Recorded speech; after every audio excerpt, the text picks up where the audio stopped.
So guys, Call of Duty World War II is setting up to be a monstrous release. It is already the most liked Call of Duty trailer ever in the history of time. And it gets me so excited. I'm sure you guys so excited as well. And we're going to be talking about Call of Duty World War II today and actually how it has a big, I guess you could call it problem that it definitely needs to be aware of.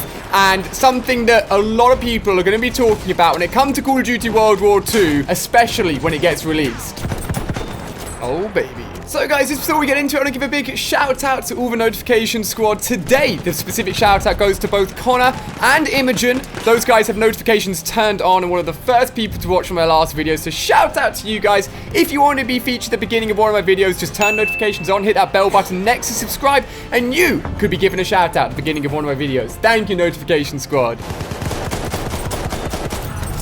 Oh my god, that was the worst place I could have spawned ever. So if you guys hadn't realized already, we're going to be talking about Battlefield 1 as well today. This game is absolutely monstrous, and I'm going to put my hands up and say I don't put enough time into it, but whenever I make a video about Battlefield 1, I'm always like, yo, I need to play this game more. I get absolutely hooked on it. Like, it is so much fun. But believe it or not, this game is actually Call of Duty World War II's biggest problem, and it actually poses a threat, you could say, to the next Call of Duty game. I'm going to explain why. Now, first of all, before we dive into it, COD and Battlefield always have heated discussions and heated arguments to each other, but one thing I need to clear up is this game, Battlefield 1, is based during World War 1. And Call of Duty World War II is obviously based during World War II. Completely different wars, completely different times. Just want to clear that up. There is a big difference there. Hey, buddy, what are you doing? What's up? What's up? What's up? Is he really that clueless? What the hell? Alright, so now that we've, gotten over the fact that Call of Duty World War II and Battlefield 1 are set in different times, let's talk about both of them, okay? Get out of here, guys. What are you doing? Nice. So, guys, we as a community have been asking for a boots on the ground Call of Duty pretty much ever since we actually added in exo jumping and additional movements into a Call of Duty game, which started all the way back in Advanced Warfare. So Call of Duty World War II is answering that prayer for us and being like, you know what, we're gonna keep boots on the ground. It's the World War II setting. There ain't any exo jumps back then, that's for sure. But since Advanced Warfare, every single Call of Duty has had double jump and additional movements. So that's Call of Duty Advanced Warfare, Black Ops 3, and then this year Infinite Warfare. It's actually kind of ironic how the developer, Sledghammer Games, that put exo jumping and additional movements into the first Call of Duty game in Advanced Warfare is coming along and taking it out again with World War II. So those guys have been switching things up a lot for us. And I know boots on the ground has been taught to death, but the reason I'm bringing it up again is because through the additional movement jumps that we've had through the last Call of Duty games, it's really given a defining factor and a really big difference between any Call of Duty game over the last 3 years and Battlefield. However, with the return of boots on the ground, regardless of the fact I just told you guys that the game is based in a completely different setting and a completely different war, it will not stop people comparing Battlefield 1 and Call of Duty World War II. Trust me. Come on, boys. Let's finish this off. Nice. Woo.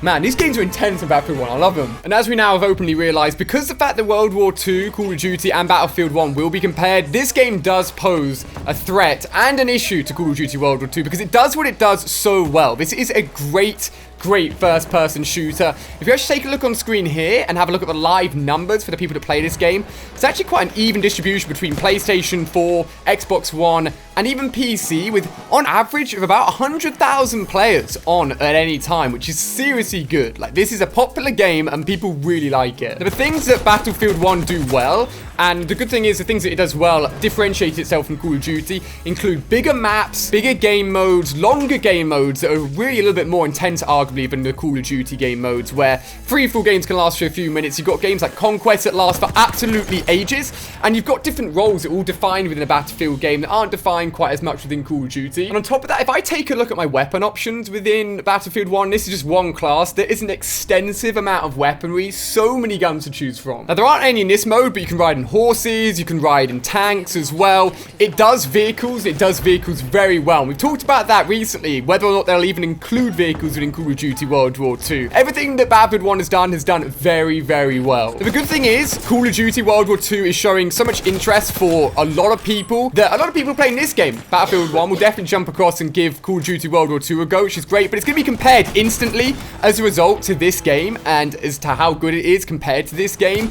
And it also means that if Call of Duty World War II isn't great, a lot of people would just be like, well, I'm going back to Battlefield 1. So there is a lot riding on the shoulders of Call of Duty World War II. But let's think about what it needs to do well and what would really set it apart as a great Call of Duty game, because it's Call of Duty. What does Call of Duty do well? Well, I mention this pretty much every single time. I love big kill streaks. Battlefield 1 doesn't have kill streaks. Call of Duty World War II needs to do kill streaks, and it needs to do kill streaks on a big level. Just give us customized kill streaks, give us DLC kill streaks, give us dogs, give us all of those ones that we've loved from previous Call of Duty games.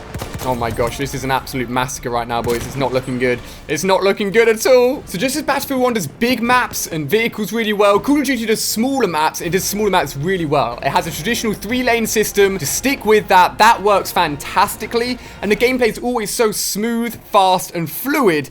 And that really needs to be encompassed within Call of Duty World War II. On top of that, one thing that Call of Duty does every year is something new. It innovates in a certain way, often in the movement mechanics. And although that's very controversial, we talked about that already.